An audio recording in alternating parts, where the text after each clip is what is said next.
The smell of damp earth and lilies filled my lungs. I stood, my shoulders hunched inside a suit I hadn't worn in years, and watched the casket descend. The polished mahogany caught the weak afternoon sun, a final, gleaming goodbye. Stella, my daughter. The handful of dirt I tossed onto the lid felt impossibly heavy. It made a hollow sound that echoed the emptiness inside my chest. Beside me, my son-in-law, Mitchell Voss, checked his watch. He hadn't shed a tear. Not at the hospital, not at the funeral home, and not here at the graveside. His face was a mask of bored impatience. While I was losing the only person I had left, he was calculating his next move. I felt a nudge at my elbow. "It's done, Henry," Mitchell muttered, his voice low and devoid of any emotion. "Let's go. We have things to sort out." I wanted to stay. I wanted to tell Stella I was sorry, that I loved her, that I didn't know how to do this without her. But the other mourners were already dispersing, heading back to their cars, leaving me alone with the man who was now the sole owner of my daughter's life. And apparently, mine. If you're watching this video, tell me where you're from or what time it is for you. The house was suffocatingly quiet. The uneaten casseroles from neighbors sat on the kitchen counter, monuments to grief we weren't allowed to feel. I was in my room, the small guest room I'd occupied for 3 years, ever since my heart episode. Stella had insisted. "You can't be alone, Dad.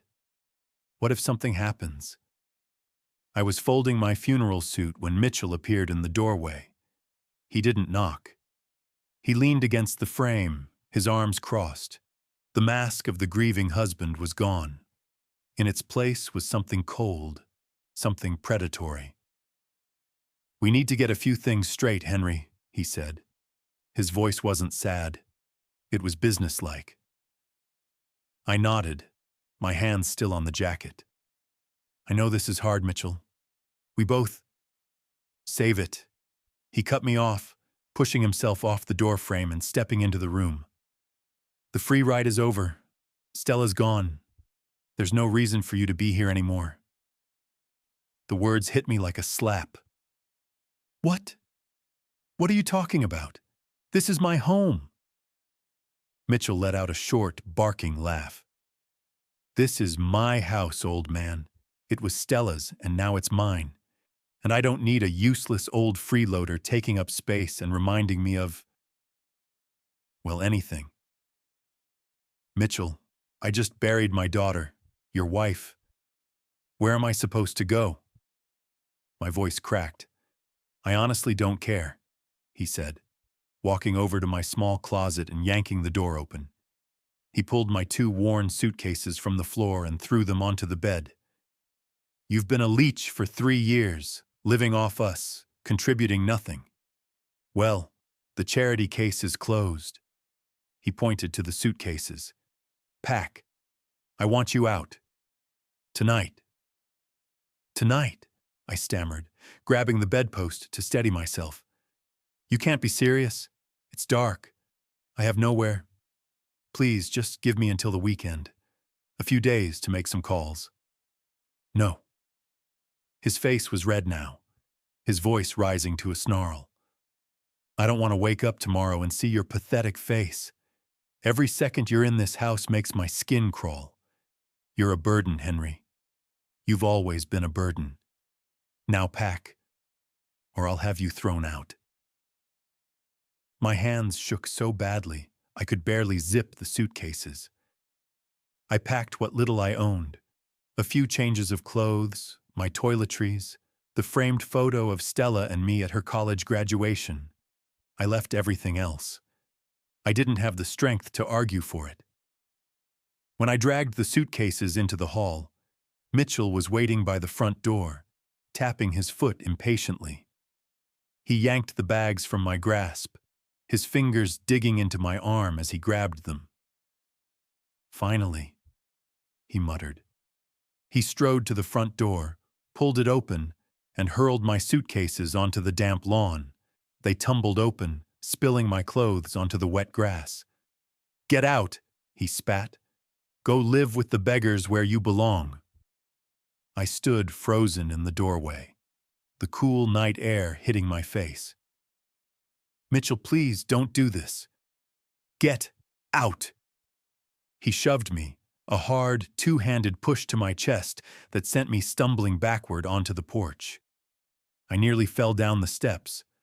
I turned, my heart hammering with a mixture of terror and disbelief. "She loved you," I whispered, the words choking me. "She loved you, and you're doing this on the day we buried her."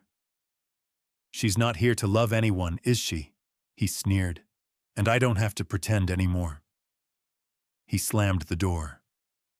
The thud echoed in the silent street. I stood there, trembling, looking at the bright, warm light inside the house I could no longer enter. A curtain twitched in the house next door. Mrs. Pennington. She'd seen him throw my bags. She saw me standing there. The curtain dropped closed. Slowly, painfully, I walked down the steps. I gathered my scattered clothes, stuffing them back into the broken suitcases. I dragged them to my 20-year-old sedan, loaded them into the trunk, and got behind the wheel. I sat there for a long time, staring at the closed door, until the porch light clicked off, plunging me into darkness. I drove aimlessly for an hour, the city lights blurring through the tears I hadn't been able to shed at the funeral. I had no one to call. My few friends were long gone, and I'd lost touch with distant family. Stella had been my entire world. I ended up in the parking lot of a 24-hour Walmart. The vast, brightly lit lot felt safer than a dark side street. I parked in a far corner, under a flickering lamp, next to a long-haul truck. I tilted the driver's seat back as far as it would go. It wasn't far enough.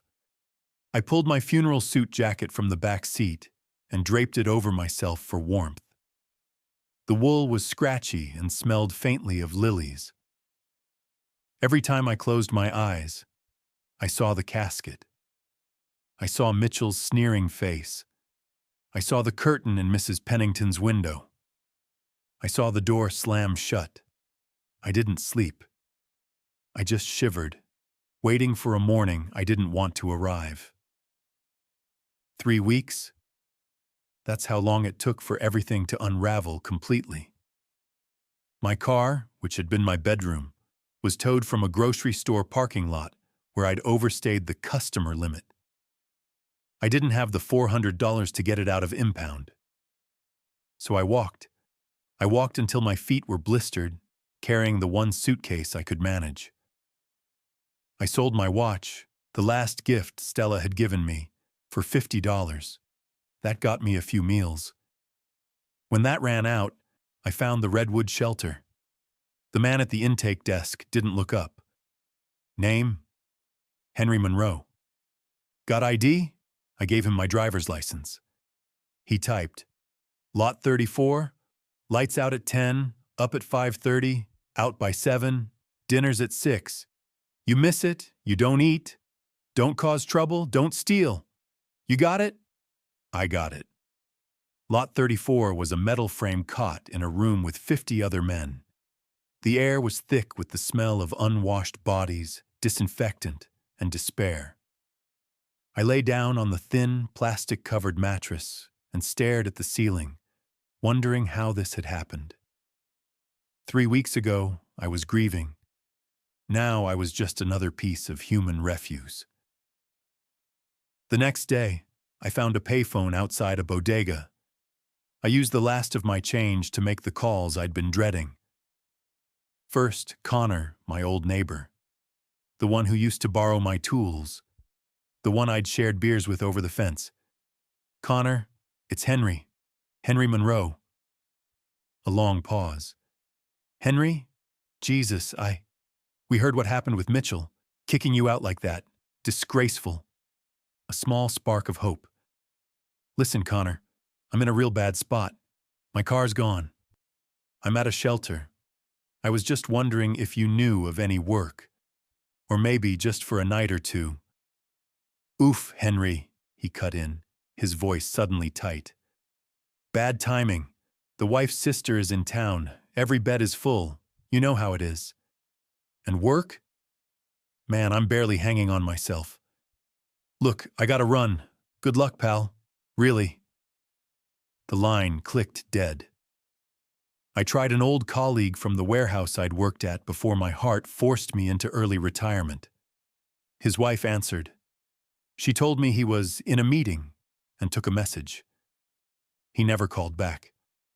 I was truly, completely alone. The invisible man. People didn't just look away. They looked through me. I was a problem they didn't want to solve. A failure they were terrified was contagious. I spent 2 more days in the shelter, the routine grinding me down. My stomach was a hollow ache. I needed to do something. I couldn't just surrender. On the 3rd day, walking back from a soup kitchen, I saw it. A flyer stapled to a telephone pole. Immediate cash work, all-day labor, warehouse loading, 150 day, 1451 Industrial Way, ask for Mac. My heart leapt. 150, that was enough for a cheap motel room, a real bed, a hot shower. Maybe enough to start figuring out a next step. It was across town, a long walk, but I had nothing but time. I checked my pocket. I had exactly $30 left, saved from selling my watch. The bus fare would be $6 round trip, a risk. But $150 was a lifeline. I bought a 1-day bus pass, my hands shaking as I handed over the precious bills. I rode for an hour, the bus lurching through parts of the city I'd never seen. Industrial Way was as bleak as it sounded. I found the address. 1451. It wasn't a warehouse.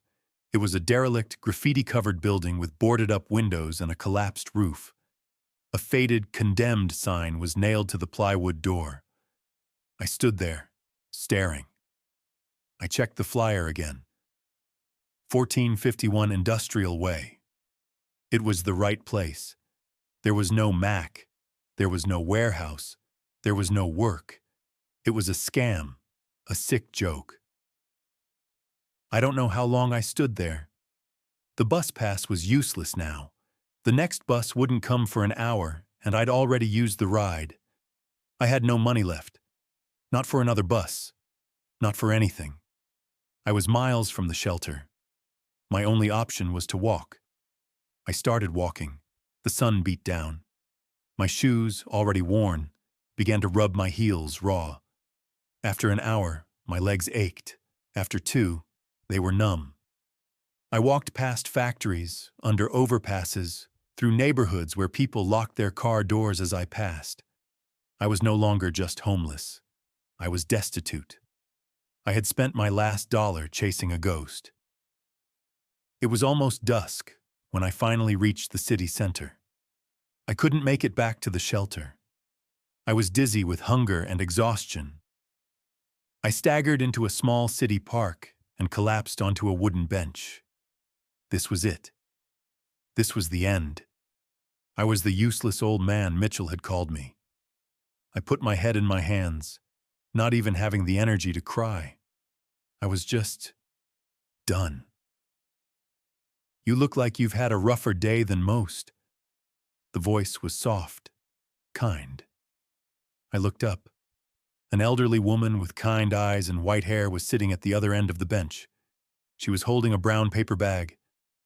I suppose I have, I managed to say. She smiled, a small, sad smile. We all get those. She reached into her bag and pulled out a sandwich wrapped in wax paper. She tore it in half. I'm Martha. I always buy 2, just in case. Looks like you're my just in case today.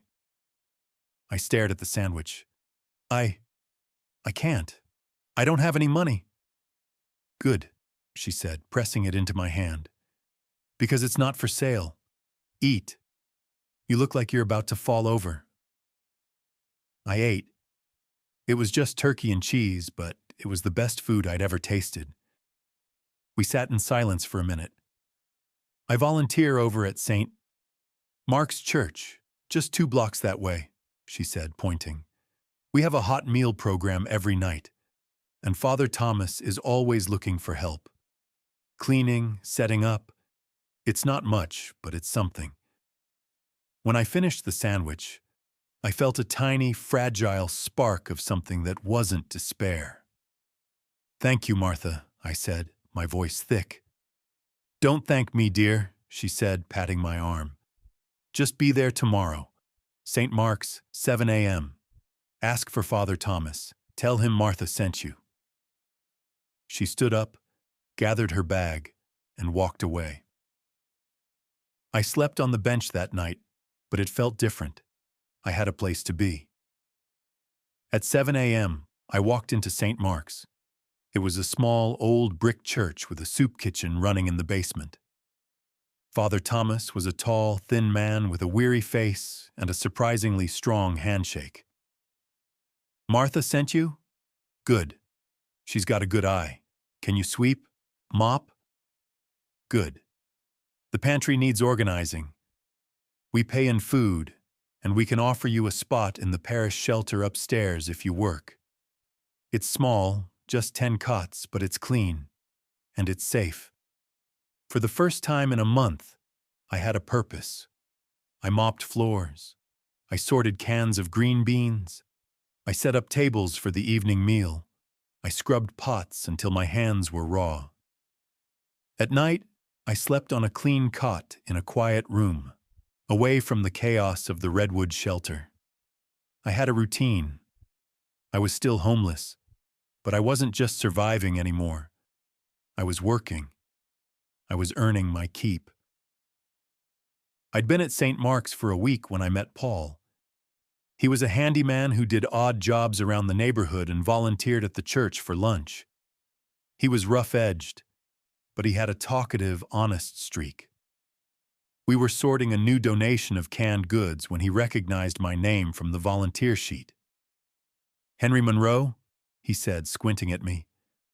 You related to the folks over on Chestnut Street? Stella and Mitchell Voss?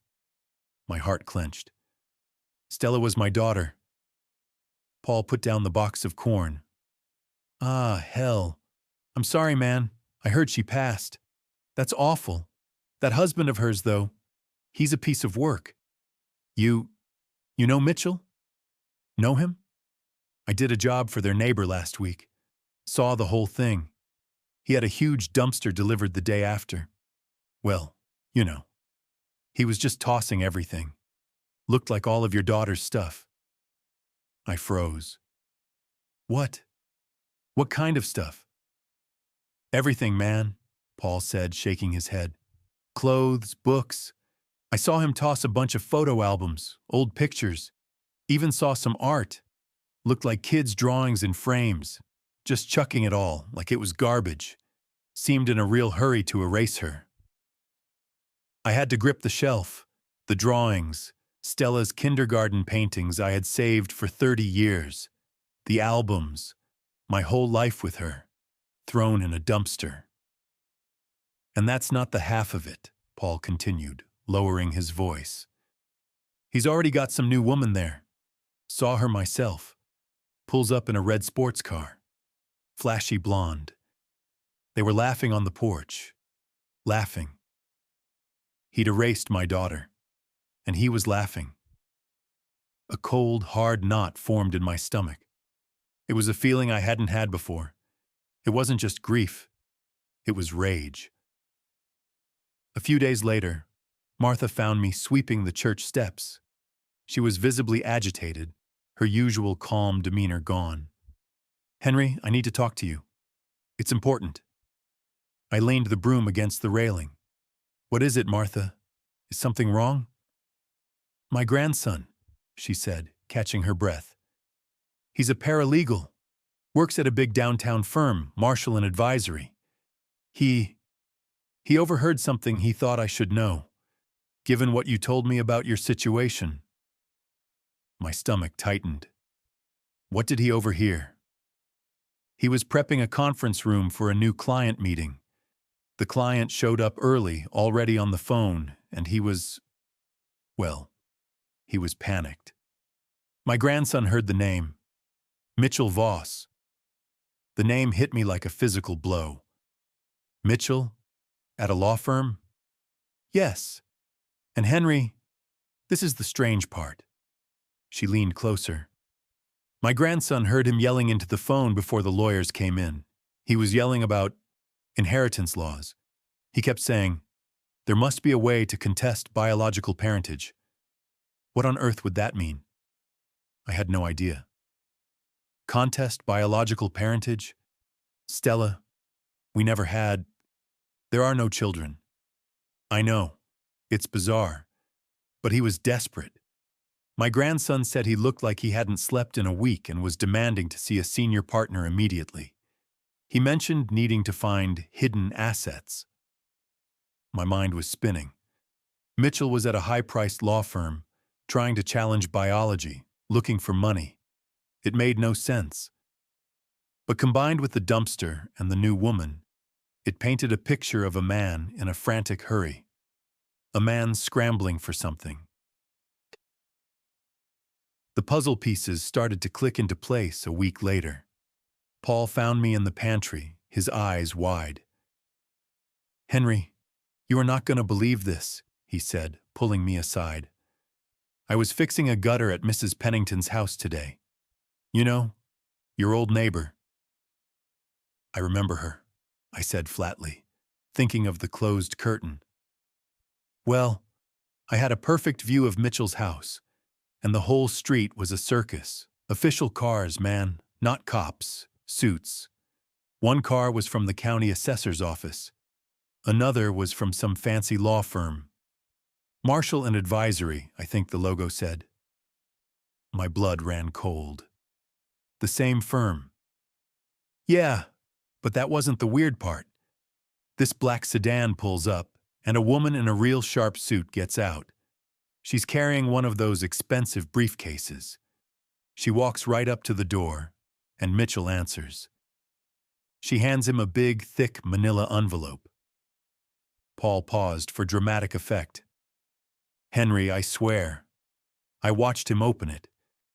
He's standing right there on the porch, pulling out papers. His face, man, it went from annoyed to white as a sheet.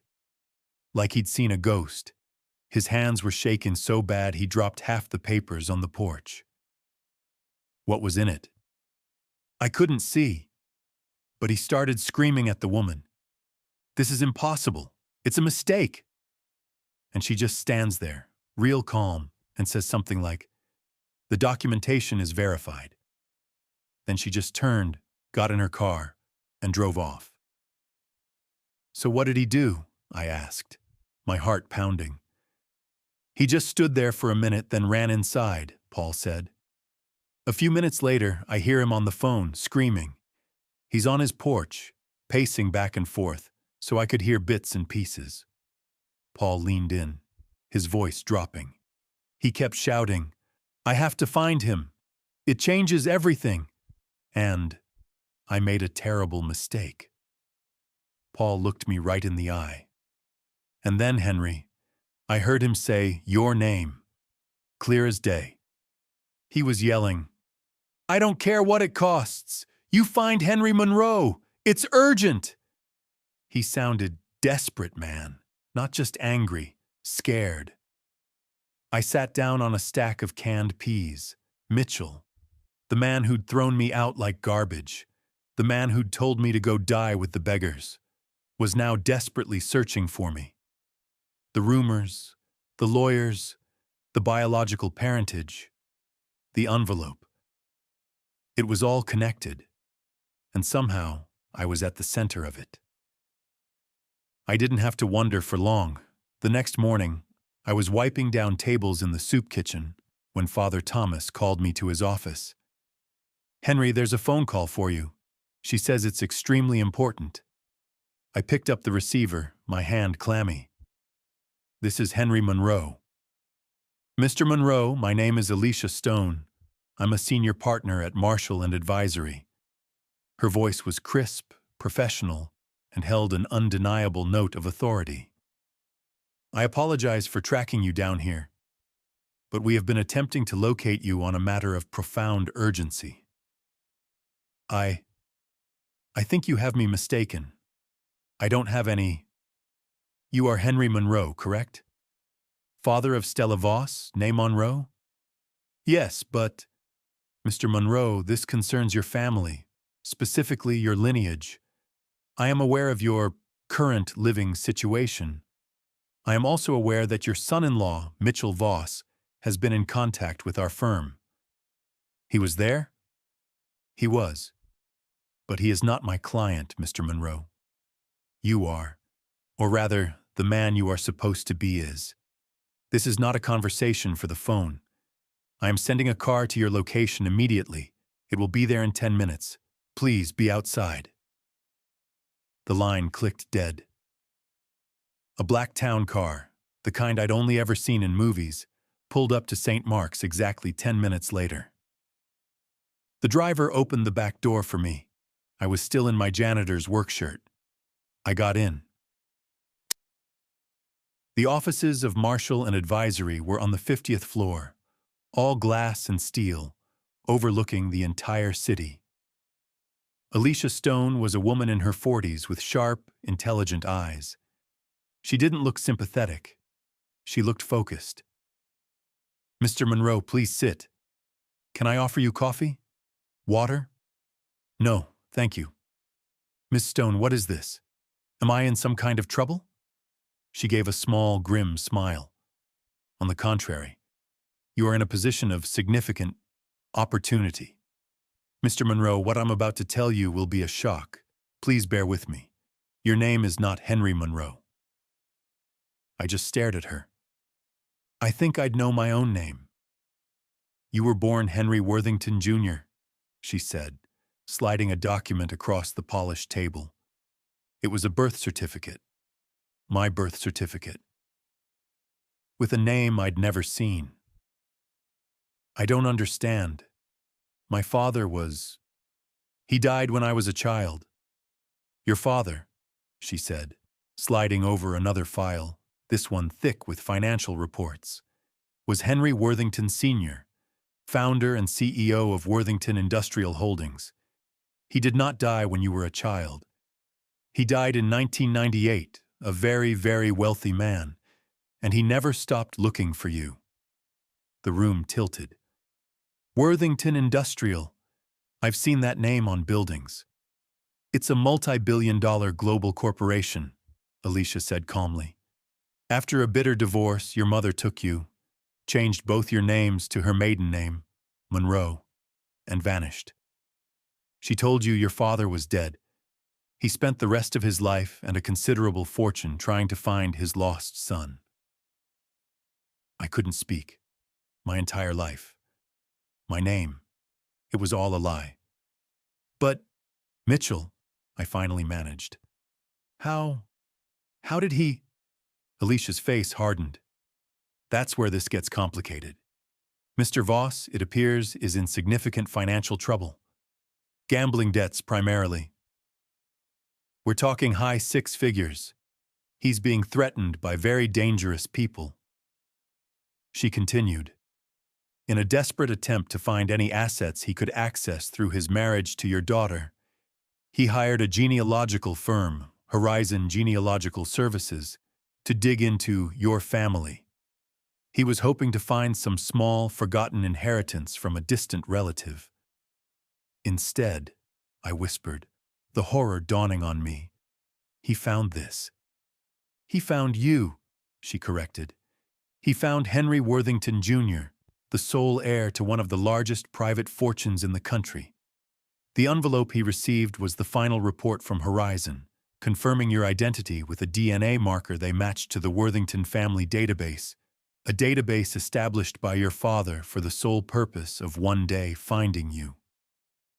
I put my head in my hands. So when he threw me out, he thought I was just Henry Monroe, a useless old man, a burden, Exactly, Alicia said.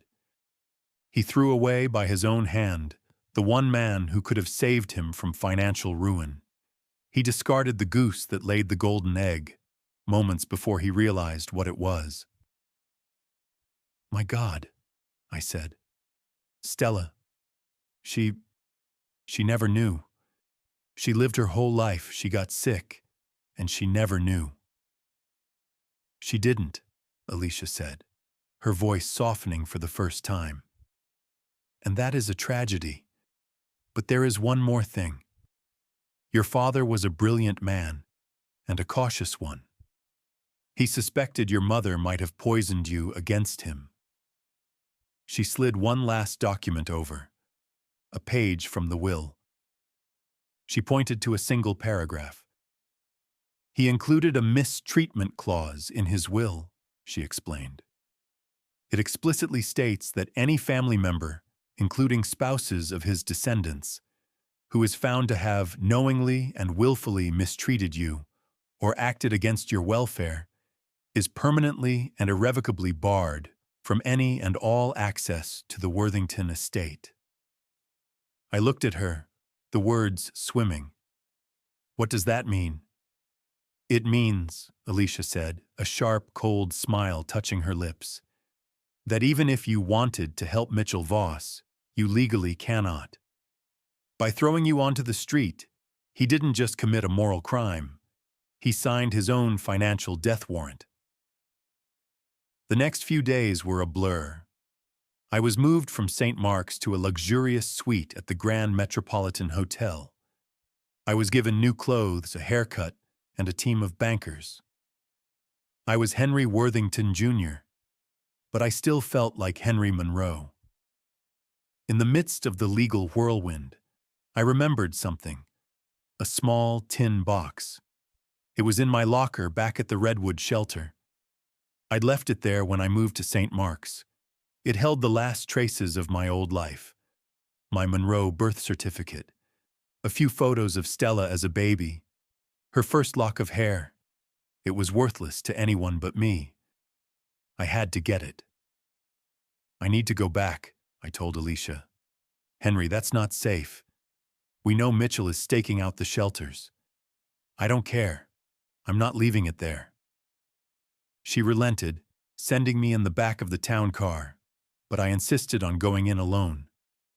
I still had my key to the locker. The shelter was in its midday lull, mostly empty. I walked through the familiar, disinfectant-scented room, opened my old locker, and there it was. The small, dented tin box, relief flooded through me. I clutched it to my chest and turned to leave. I pushed open the shelter's front door and stepped onto the sidewalk, blinking in the bright sun. Henry? The voice was a desperate snarl. I turned. Mitchell. He was standing by a car parked across the street. He looked terrible, unshaven, his clothes stained, his eyes wide and frantic. He started sprinting toward me. I froze, clutching the box. Henry, wait! I need to talk to you! As he bolted across the street, a man walking past me carrying a backpack suddenly stumbled, shoving me hard. Watch it, old man! He yelled. In that split second of confusion, as I staggered to regain my balance, Mitchell was on me. He didn't try to talk. He didn't grab my arm. He grabbed the box. He ripped it from my hands with a violent twist. No! I yelled, lunging for it. But he was already spinning away. He shoved the man with the backpack, his accomplice, I realized, back toward me, using him as a shield. Get what you need! Mitchell screamed at him, and the man took off running in the other direction. Mitchell sprinted back to his car, fumbling with the keys. He tore the driver's door open, threw the tin box onto the passenger seat, and jumped in. The engine roared. I ran into the street, waving my arms. Mitchell, stop! That's...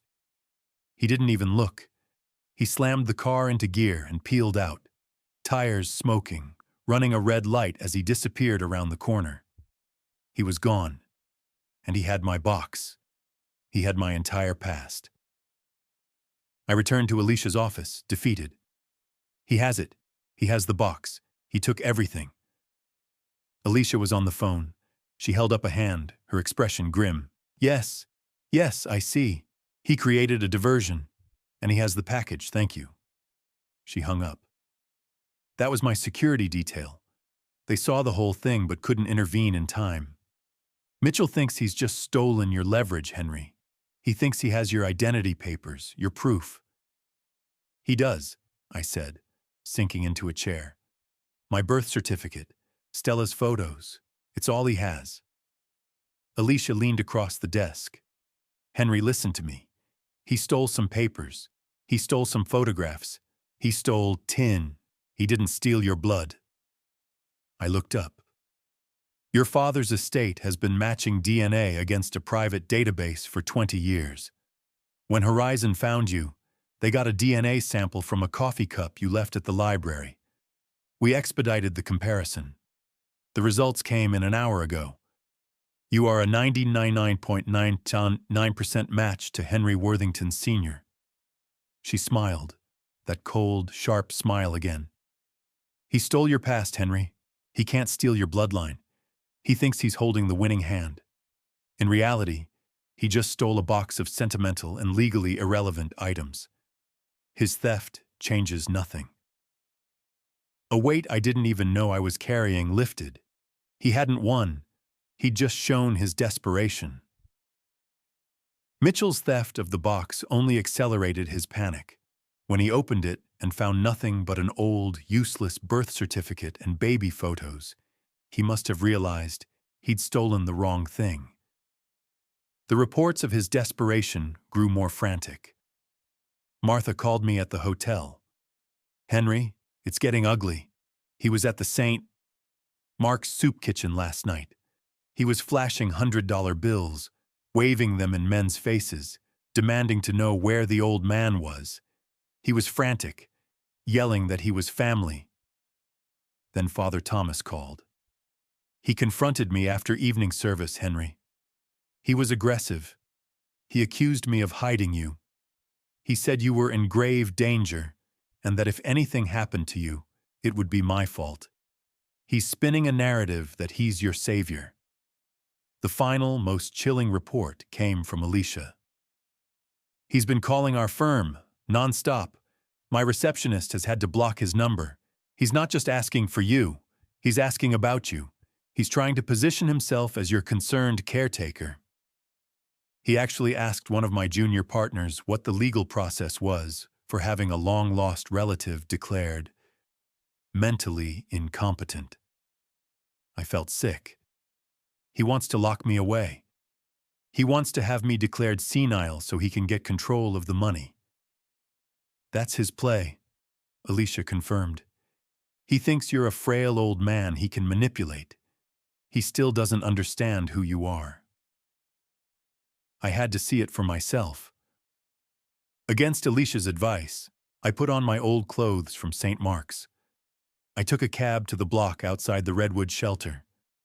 I sat in the shadows of a bus stop across the street, my hat pulled low. I waited. Just as the dinner line began to form, Mitchell's car screeched to a halt half a block away. He got out. He was a wreck. His expensive suit was rumpled and stained. He hadn't shaved in days. His hair was greasy and wild. He looked hunted. I watched as he moved down the line of men, pulling a photo of me from his pocket, shoving it in their faces. Have you seen him?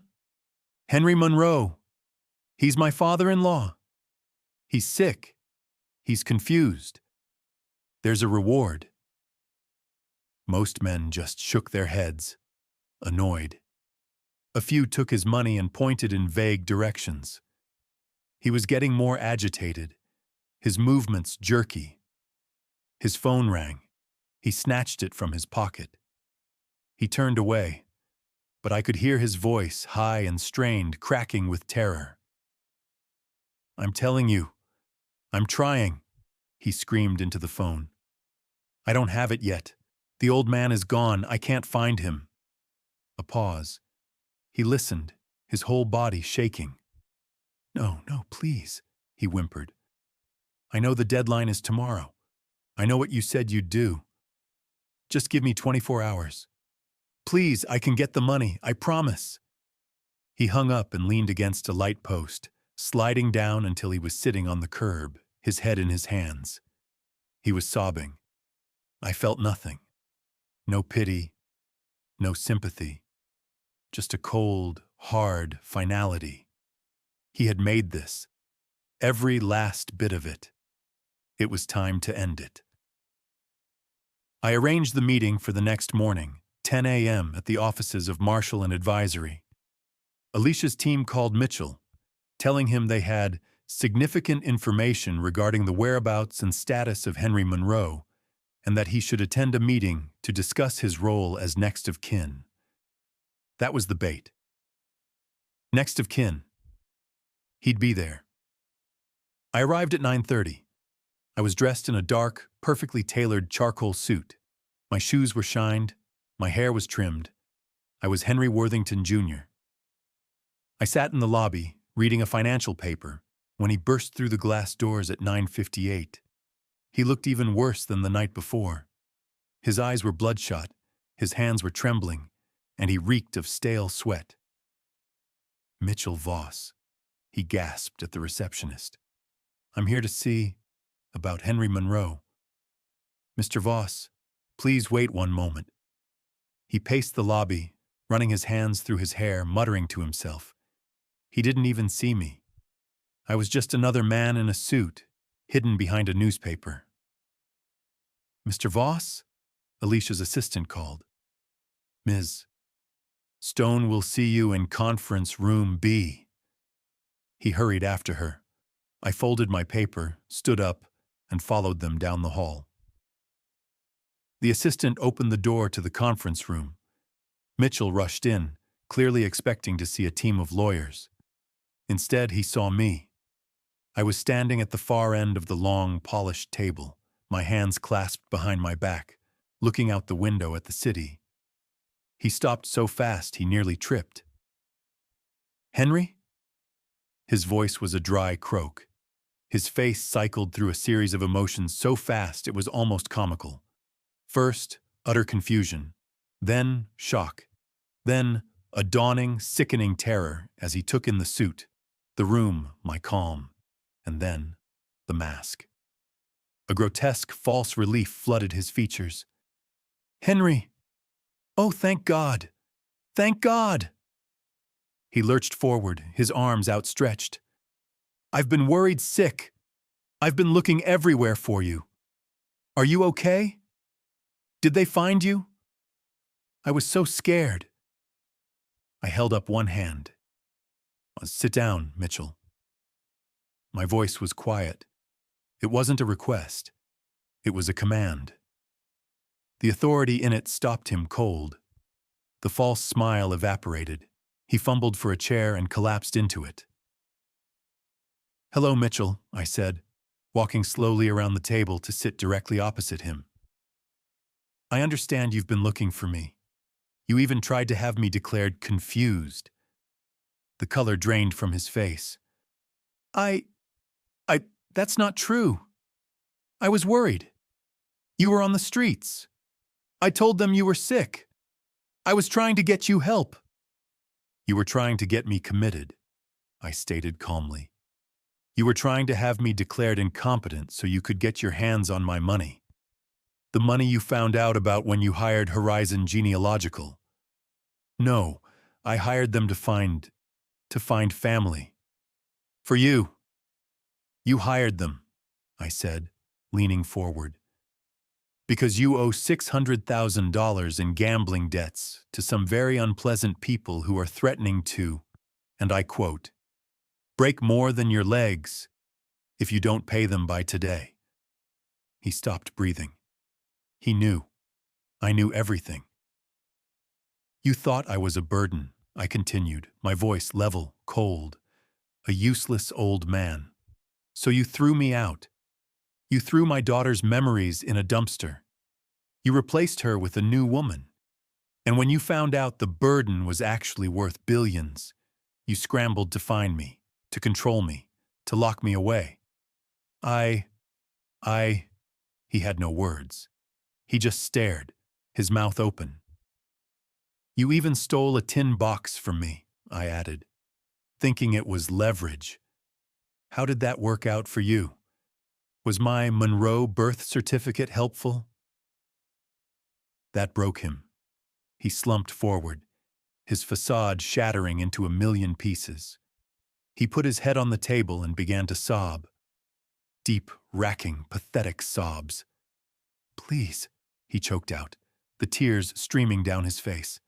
Please, Henry. You're right. It's all true. I'm ruined.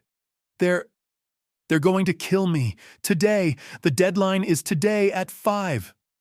He looked up, his eyes red and swollen, his face a mask of pure terror. I'm begging you, as a man, as Stella's father. She wouldn't want this. She would want you to help me, please. $600,000. It's nothing to you. It's a rounding error, but it's my life. He slid off his chair and onto his knees, crawling toward me, grabbing at the leg of my pants. I'll do anything. I'll be your servant. I'll sign the house over to you. It's all I have left. Just please make the call. Save me. For Stella's sake. Please. I stood up, and he flinched back. I walked past him, to the floor-to-ceiling window, and looked down at the city below. For a long moment, I just watched the tiny cars moving on the streets. For Stella's sake, I said, my back to him. You want to invoke her name now? I turned around. Do you remember your exact words to me, Mitchell? The day I buried her? The day I buried my only child? He just sobbed, shaking his head. I do, I said. You called me a useless old bastard. You told me to go live with the beggars where you belong.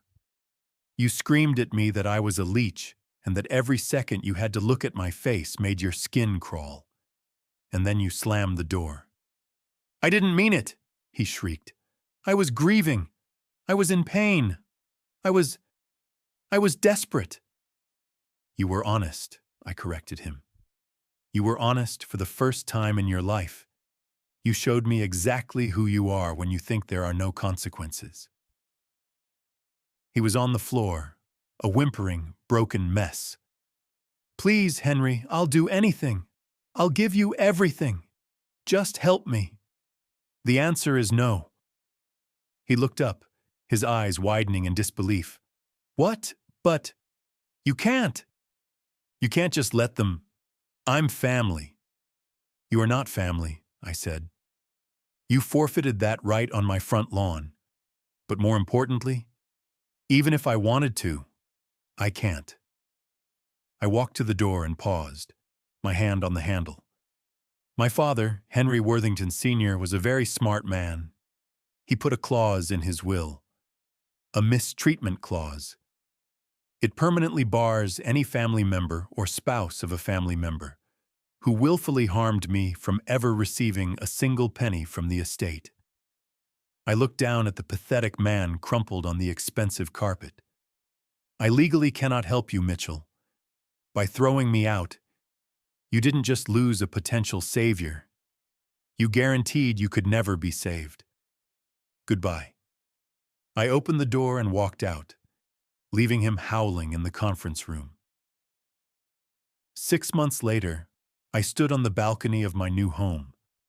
It wasn't a palace, but a quiet, elegant house overlooking the ocean. The air was clean and salty. I was no longer Henry Monroe, the victim. I was Henry Worthington Jr., the founder. My face was on the local news, not as a homeless man, but as the new chairman of Worthington Industrial. My first act was to establish a new charitable wing of the company, endowed with $500 million. I called it the Stella Monroe Foundation. Its sole mission was to build and fund state-of-the-art homeless shelters, addiction treatment centers, and transitional housing. places of dignity, not despair. Martha was on the board. So was Father Thomas. I never saw Mitchell Voss again. Alicia handled the fallout. I learned he'd been forced to declare bankruptcy. His creditors seized the house, the sports car, everything. The flashy blonde was long gone. Last Alicia heard, he was facing multiple fraud charges from other lenders he'd tried to scam. What his gambling creditors did to him, I never asked. I didn't need to know. I felt no satisfaction, no joy in his ruin, just quiet, a profound, deep sense of peace. The scales had been balanced. I looked out at the ocean, the sun setting and turning the water to liquid gold. I finally understood. Mitchell hadn't taken anything from me. He'd given me everything. He'd forced me off a path I didn't even know I was on and onto, the one I was always meant to find. He thought I was worthless, and in doing so, he'd shown me my true worth. And that was a justice Stella would have understood. If this story resonated with you, leave a like and consider subscribing. You can also drop any comment below, even just one word. Maybe tell me where you're watching from, or what time it is right now. Sometimes one word is enough to say you were here.